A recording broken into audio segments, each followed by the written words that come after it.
Dust you are, and unto dust you shall return.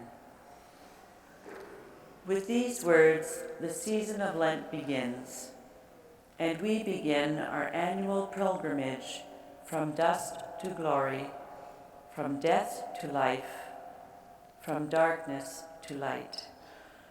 We are summoned to reconsider our baptismal beginnings, to recommit ourselves to a continuing conversion. And as our banners depict the struggles in valleys and hills, it is not an easy journey, and one that calls for commitment in openness and truth. This Lent, we are called to journey once again into the familiar, as are the Hebrew people in the first reading. They are called upon to recount the story of their salvation. A wandering Aramean was my ancestor, and the Lord brought us out of Egypt. This within the context of a liturgy of thanksgiving.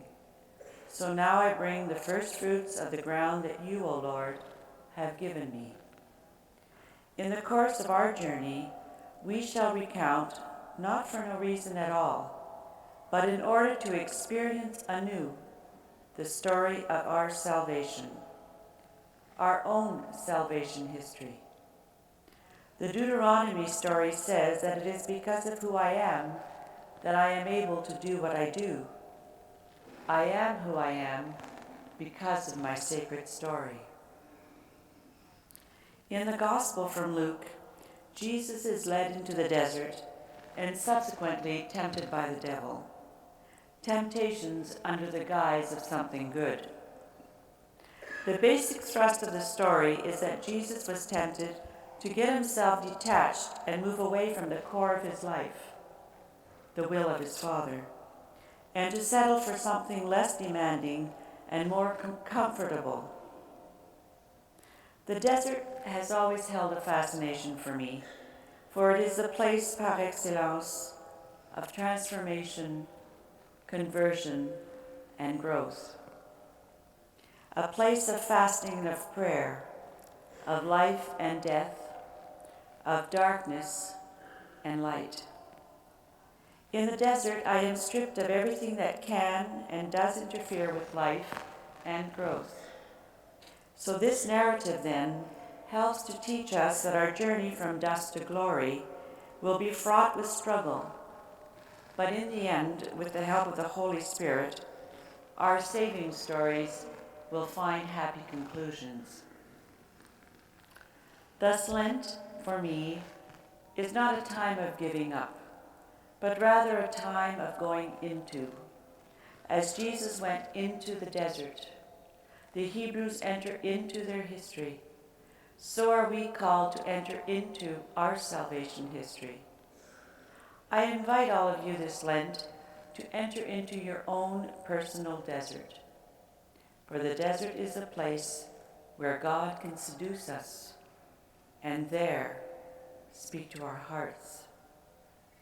It is a place where we are stripped of everything that can interfere with all that he wishes to accomplish in and through us.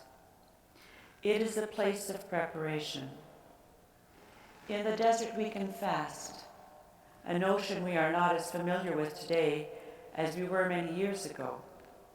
But fasting can be more than just food.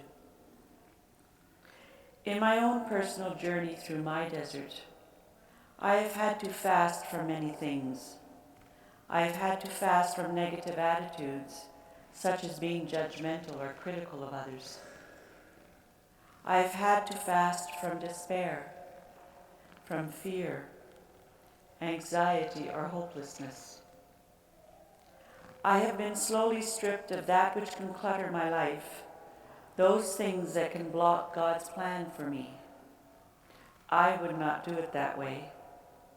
But his will is such that it calls me to let go of things I took for granted, even rolling over in bed, putting on my coat, walking upstairs, things that I took for granted. And it calls me to enter deeper within myself and beyond my wildest dreams or expectations. I know that I have kicked and screamed along the way as I say yes to one more step. But I also know that I have said yes with the help of prayer and fasting. It is not easy to enter the desert or to remain there for a time, for it reveals us to ourselves and challenges us to conversion. Lent then summons us to reconsider our baptismal beginnings, to rededicate ourselves to this continuing conversion. And for those entering the last stages of their journey to Christian initiation, to continue in earnest to travel the road to conversion. In the beginning, I mentioned our salvation history. Perhaps we can take the time this Lent to record our history. That is, to recall in writing how God has intervened in our lives, our own beginnings, our own Exodus events, our own deserts. For the God who is mighty and faithful has done great things for us in Jesus Christ, and he will continue inasmuch as we enter into the death-resurrection process. So with courage and hope, we embark upon our Lenten journey from dust to glory, confident that we will come out of that journey as new people, as an Easter people. Let us allow him to guide us on our journey up to Jerusalem, from darkness to light, from death to life, from ashes to Easter. This is our Lenten hope. This is our Easter hope and the Lenten possibility.